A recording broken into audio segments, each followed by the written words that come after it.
I imagine this is what happened when the Elyndari came to Earth. They came not with fire, but with silence. A fleet stretched across the stars, blotting out constellations we once whispered our wishes to.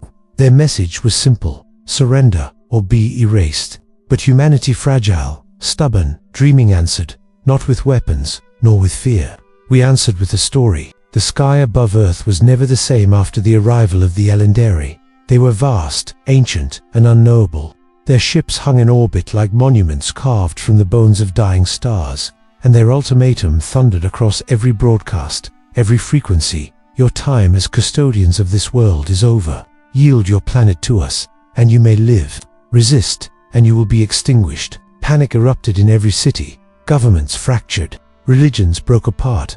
Armies scrambled to prepare for a war already lost. For what could humanity's crude fleets do against civilizations that sailed between galaxies? Yet amid the chaos, a council of thinkers, not soldiers, was formed. Historians, storytellers, linguists, and philosophers. They asked a question no one else dared. What if we don't fight with weapons? What if we fight with meaning? The Elyndari believed themselves eternal. They had conquered countless worlds, stripping them of life, enslaving the remnants, cataloging the ruins. To them, humanity was a primitive noise in the great silence of the cosmos. And so, in the face of extinction, humanity chose something radical. We would speak. A single vessel, smaller than an asteroid, was sent to meet the Elyndari flagship.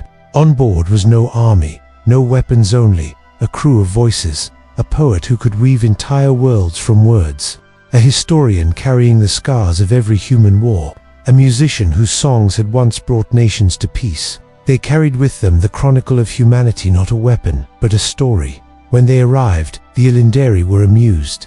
"Do you surrender?" the alien commander asked, his voice a resonance like grinding stone. And the poet answered, "We cannot surrender. Not because we are strong, but because surrender would erase what we are. Instead, let us tell you who we are before you decide whether we deserve to vanish." The Elyndari allowed it. For them, this was entertainment. The historian spoke first. He told of the first sparks of fire that lit the caves of our ancestors, of empires rising and falling, of mistakes written in blood, and of lessons carved into time. He spoke of the wars that nearly ended us and the fragile treaties that held us together. The Elyndari listened, their silence heavier than any weapon. Next, the musician lifted her voice. She sang a song older than nations, carried from one generation to another. It was raw, imperfect, yet it stirred something strange within the alien host, for in its notes was longing, grief, and joy intertwined. Finally, the poet spoke.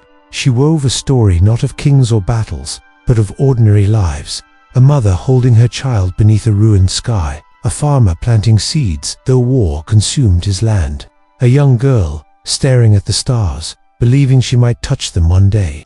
It was a story of fragility and, yet of defiance. The Elyndari commander laughed. "You waste your breath. Stories do not win wars. Your kind is fragile, fleeting." But then, one of the alien advisors interrupted. "Commander, listen carefully. Their weakness is the same thing that has carried them through extinction more than once. It is endurance through memory." A silence fell across the Elyndari fleet, for though they had conquered countless worlds, none had dared to answer them with meaning. All had surrendered in fear or died in fire. But humanity had offered something different. Not a plea, not a fight, but a legacy. The council ship was sent back to Earth, unscathed. No word came from the Elyndari for months. Their fleet remained in orbit, watching, waiting. Cities below lived in shadow, bracing for annihilation. And then, one day, the stars cleared. The Elyndari vanished, leaving only a single transmission across all frequencies. "You are fragile, yet in your fragility lies something we cannot erase. Continue your story. We did not win a war. We did not defeat an empire. But for the first time in history, humanity was not defined by conquest, nor by surrender. We were defined by the one thing no alien armada could take from us: our story. And perhaps, in the end, it was not we who surrendered, but the stars themselves, bowing to the endurance of human memory."